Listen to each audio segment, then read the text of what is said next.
This is the Tesla Model Y with a large battery, rear-wheel drive, and 600 kilometers WLTP range, and today we'll find out together just how good it really is. We're talking about the design, stopping the charging time, explaining why the new 7-seater variant doesn't exist. We're driving at 130, 160, and top speed on the highway, and also testing the assistance systems. And we'll clarify what's going on with the Christmas update.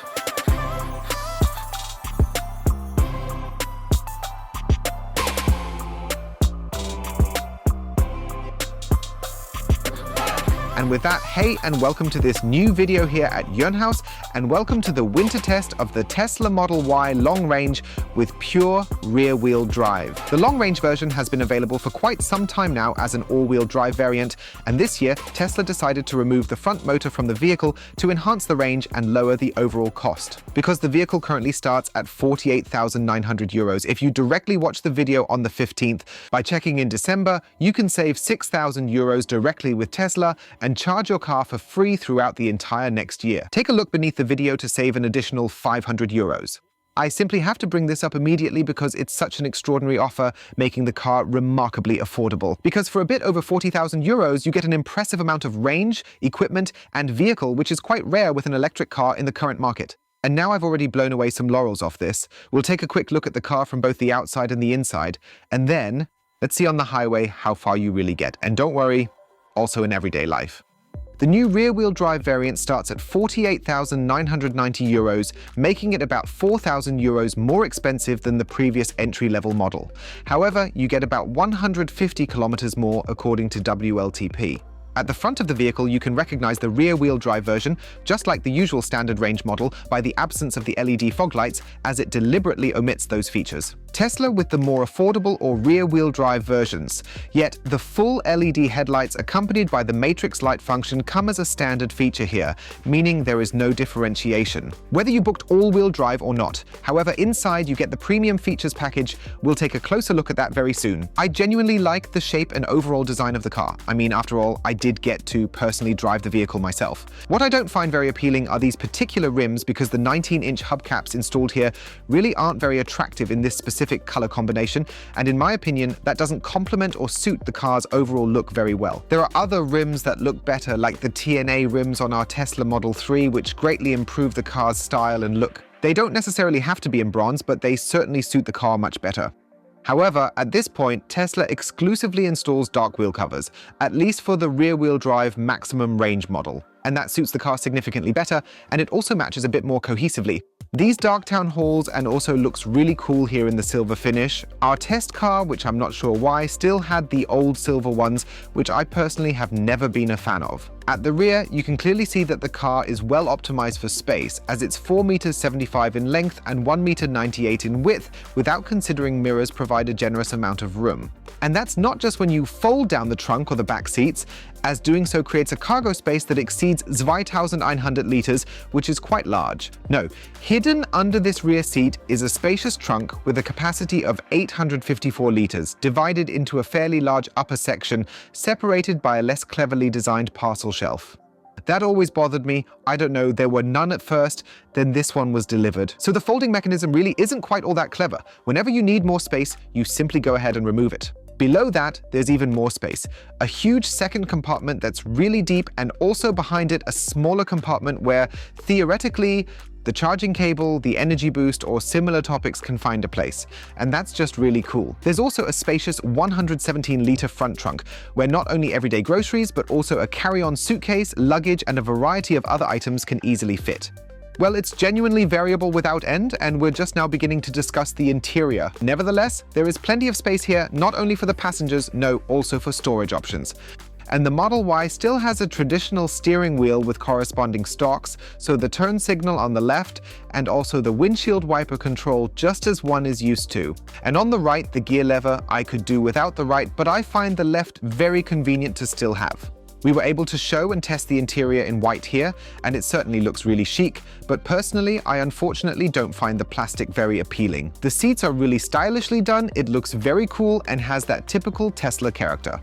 However, I feel that the integration of these plastic elements in the E-panel doesn't appear as high quality and somewhat contradicts the rest of the interior, which is really well done and, in my opinion, one of the best vehicles in this price segment. As is typical with Tesla, there's a large 15-inch display centered in the cabin, managing all functions, and for those who find that acceptable, I believe they'll discover the Model Y to be the most appealing and attractive vehicle within this price bracket. Also, because there is a lot of space offered in the second row, there's an adjustable rear seat back that can be reclined at different angles, and you really have a lot of legroom to the front seat. You can comfortably fit child seats or ISOFIX shells in the second row of seats with ease. The Tesla Model Y also comes with a sliding rear bench, but only in the all-wheel drive versions and in combination with the 7-seater variant, which offers 2 more emergency seats. But we'll look at that soon.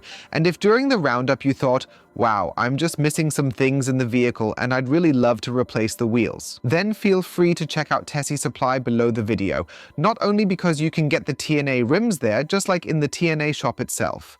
No, you also have the option to get floor mats and trunk mats that are manufactured fairly in Germany, or ingenious storage solutions for the interior that enable you to stash a bit more away. There's an entire range of accessories you can actually imagine, and with 10% off, you'll end up saving a good amount right below the video. And there's also a feature also for the Model Y and the new Model 3, the sexy knob.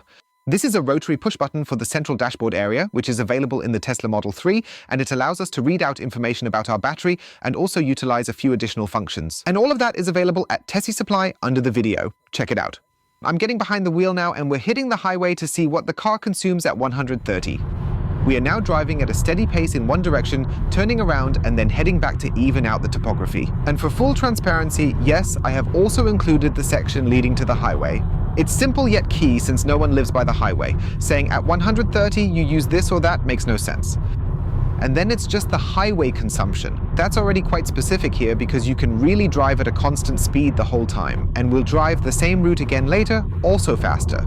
And since we're only driving at 130, I can use the time to talk to you about the autopilot. Tesla's assistance system, a combination of active lane keeping and adaptive cruise control, can be activated here in the Model Y, still with the turn signal stalks. As we saw earlier, pull down twice and it's activated. You can also set it up so you only have to pull once, but I don't think that's as good because this way you can still switch between the regular distance cruise control and the autopilot mode. And then I can use this right rotary dial to change the distance and adjust the speed upward or downward. We're currently driving at a constant speed of 130 here. The terrain is relatively uphill and downhill. I'll show you the topography down here. And for your information, I'm driving from Augsburg towards Stuttgart. I turn around somewhere in the vicinity of the area around Ulm and then head back.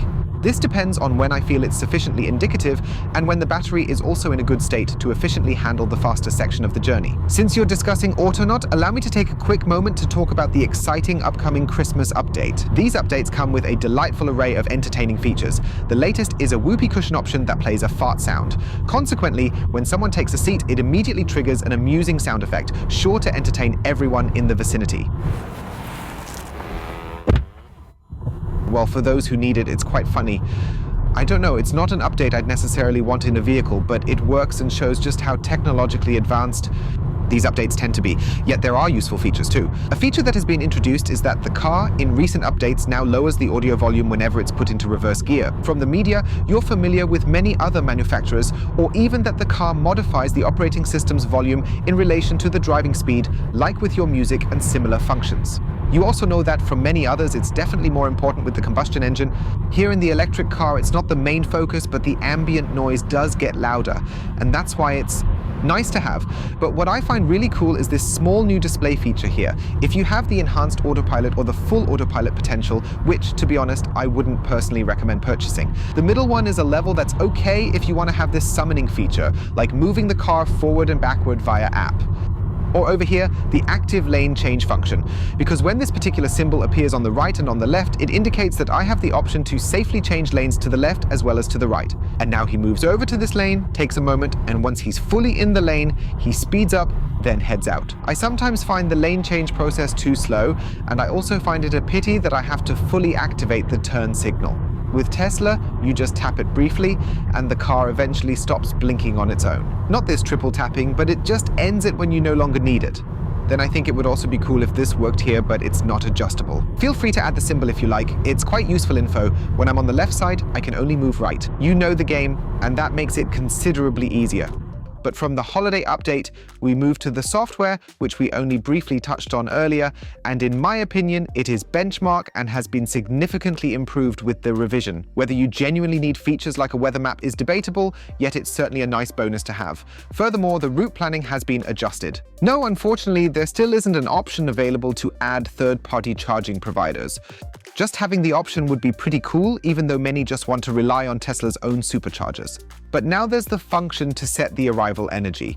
Here you can set up to 95% that you want to have at your destination. And that's a feature I've been missing out on for quite some time. I'm not sure why you can't adjust the charge level at the charging station, but it remains a mystery to me. Now, you can move the passenger seat forward and backward, not via the rear display like in the Model 3. And there are all the typical Tesla features. You can use Spotify, Apple Music, podcasts, tune in, and also use the browser to conveniently order your Tesla Model Y directly from inside the vehicle. Besides having Zoom available for work, there's also a cinema feature that lets you enjoy Netflix, YouTube, or Twitch, which means you can easily follow your favorite streamers or YouTubers directly during the time when you're waiting for your car to charge. I think that's really cool, and Tesla has always been a pioneer in that, just like with the app. Not only has an Apple Watch integration been created now, giving you shortcuts and the key right on your wrist brings. No, you now also have the ability to use the summon feature again, even though there are no more ultrasonic sensors. That wasn't possible for a long time, and it was added with one of the latest updates. So the cars with the enhanced autopilot can drive forward and backward again. The summoning feature itself really didn't work well for me. What I would truly wish for in the update of the Model Y is a reliable system for capacitive hand detection. Because if I don't have my hands on the steering wheel for a while, it actually prompts me to turn the wheel. This is the case with all Tesla models across the board, and I think it would be pretty cool if you just had to put it there and not have to twist it in properly. Because if you turn too much, you end up turning off the autopilot, and that's something that doesn't feel premium. If we turn it a little here and it works, just placing it wouldn't have been enough. And one more important thing to keep in mind, pay close attention to this. Tesla has developed a sophisticated system now which can actually detect if you frequently fail to place your hands on the steering wheel in time. And then you'll be locked out of the autopilot system for a few weeks, which extends and increases over time depending on the frequency of your actions. I find it a bit dumb because you're being heavily patronized. It's enough that the assistance systems only run up to 140. What do you guys think about something like this? Feel free to write it in the comments. To be honest, since we got our Tesla Model Y, I haven't been in a Model Y.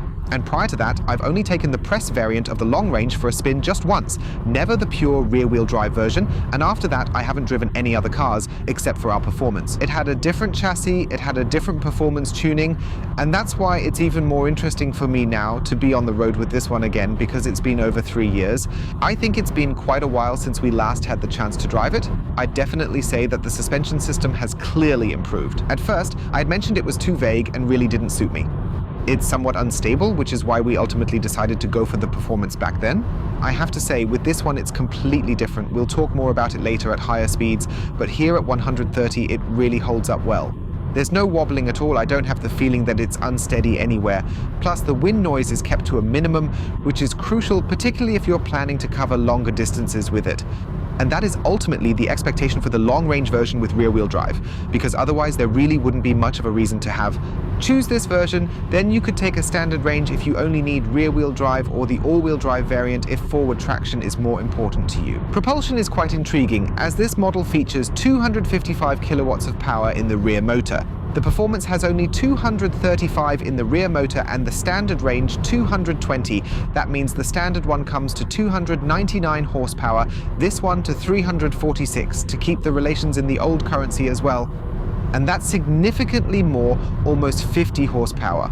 More power compared to the standard range, while at the same time much more range with 600 kilometers and lower consumption. Because the standard range is rated at 15.7 kilowatt hours per WTP, and this one at 15.5. It's ultimately because this one is lighter, as the standard range comes with an LFP battery. In the case of the Model Y, it's actually equipped with a BYD Blade battery, which is one of those that are entirely fireproof, meaning that there are absolutely no issues whatsoever. And that's supposed to have really good charging performance, and I definitely want to test it out for you. Be sure to subscribe so you won't miss any updates. This particular one is fitted with a classic lithium-ion battery, which makes it noticeably lighter. That's around 30 kilos, but you can definitely notice it in the WLTP consumption because especially in urban areas, the weight is more crucial than the aerodynamics. And that makes quite a difference because this idling component in the WLTP cycle is relatively high. I must say, just based on the driving experience, I find it really pleasant. You can cover very, very long distances with it. The suspension suits me. It's not the most comfortable, it's more on the sporty side. It's leaning more towards performance.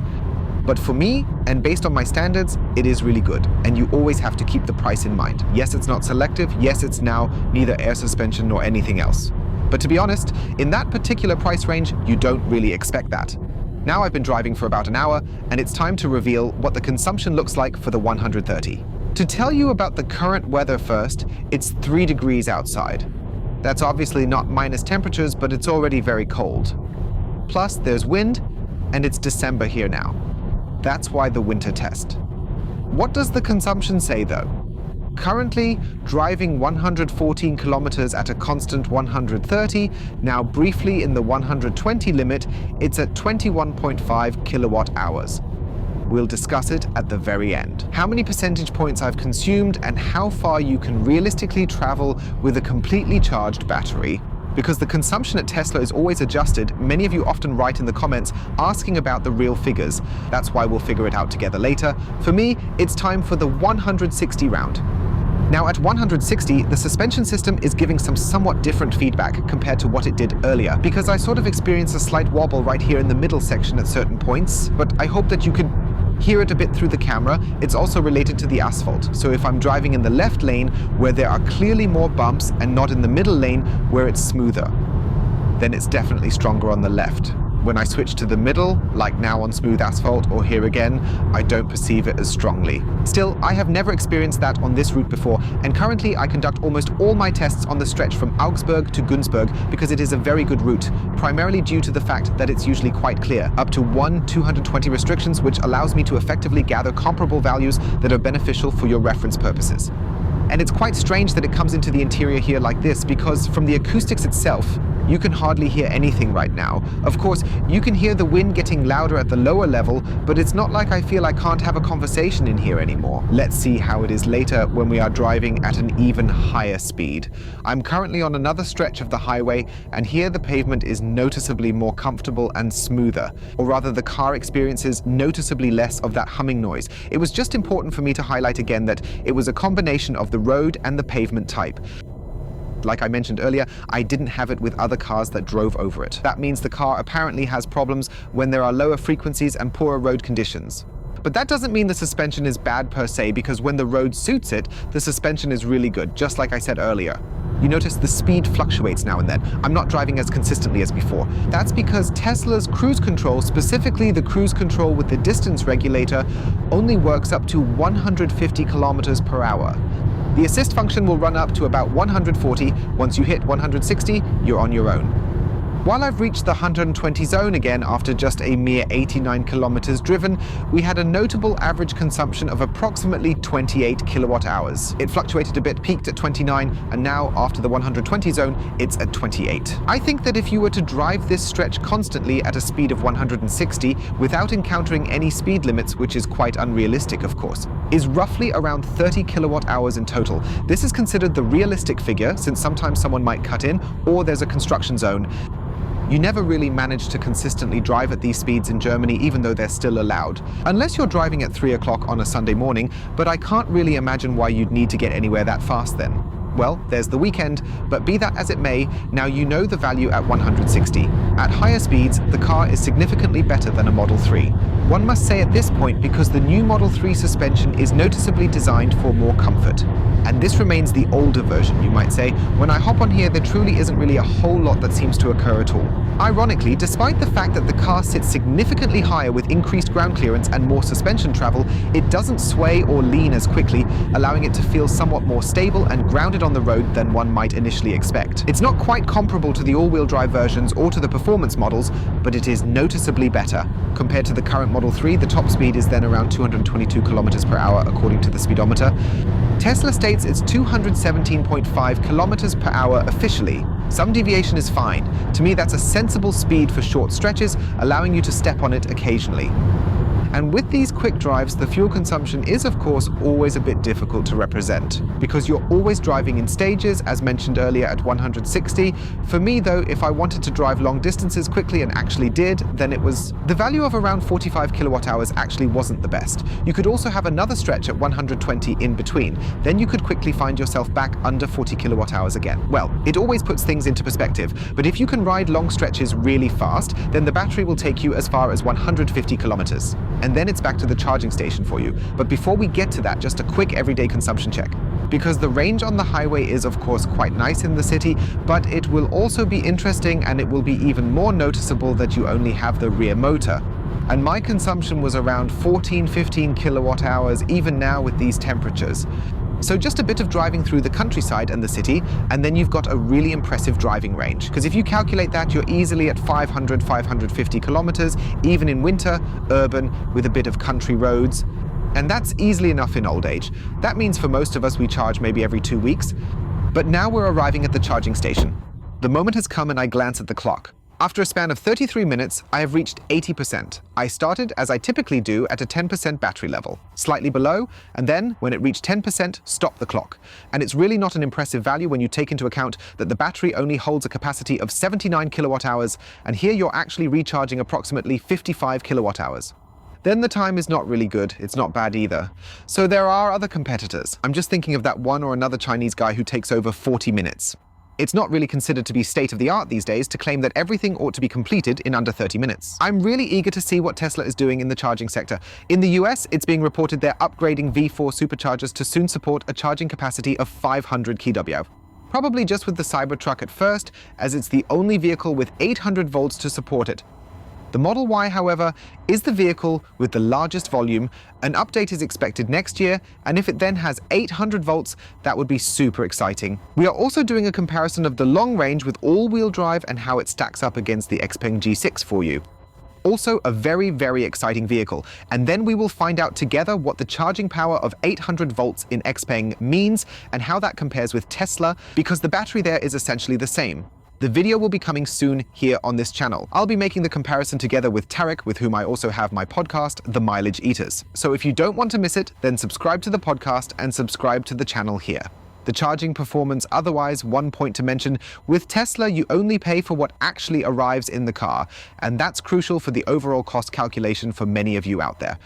Because while at other charging stations you sometimes have around 10% charging losses, here you actually have the same, but you don't pay for it, and that makes driving in the long run cheaper. I hope you understood what I mean, but the charging rate is still too slow for me for 2024. In the AC area, you're charging at an impressive 11 kilowatts, and then you are in just over 7 hours from 0 to 100%. We'll stay right here for a conclusion, because I've done the math for you. The driving range at the targeted speed of 130 kilometers per hour, given an outside temperature of 3 degrees, is approximately 328 kilometers. At 160, if you calculate the percentages I've used, it was still 260 kilometers. So there is quite a significant difference between these two speed ranges after all. And always, mind you, only if you actually run the battery down from a full 100% all the way to 0%. In everyday life, you don't always do this, but it's important for you to know the method I use to approach it. And for me, an important point, I think it's really cool to be able to show you this car in silver. I genuinely like the color quite a lot. The new red isn't bad either, but I personally prefer the shade of red on the Model 3, and it's quite refreshing and unique when all the Teslas around you at the supercharger are simply in white. I hope that Tesla will eventually change the base color again so that there's more color variety when it comes to the superchargers, because it looks much better at other charging stations if you have basic colors like orange, yellow, green or blue. Feel free to share your opinion in the comments. White is a very popular color even for other cars, and offering it for free is not so clever of Tesla. I have to say, the long-range model truly does an excellent job in this situation. I believe it's really intended for everyone who thought that the long-range version didn't quite satisfy their needs. The question remains, how much of a difference will you really... If that's something you're curious about, I'd love for you to leave a comment below. I could imagine that we delve into the question again with the Model 3 and perhaps make a comparison between long range and large battery, or long range and all-wheel drive and long range and rear-wheel drive. And if you don't want to miss it, you should definitely subscribe below the video right now. I think it's super cool to be able to show you guys that this Christmas update has come out. Not because I'm especially eager to always stay updated and discover, what's new with the update. No, just so I can show you, hey, this is what's happening at a company for which the development of software is really quite essential. Please share your opinions and thoughts in the comments below. Up here, you can watch the video on why we decided to part with our Model Y. And just below, you can check out our most recent big range test,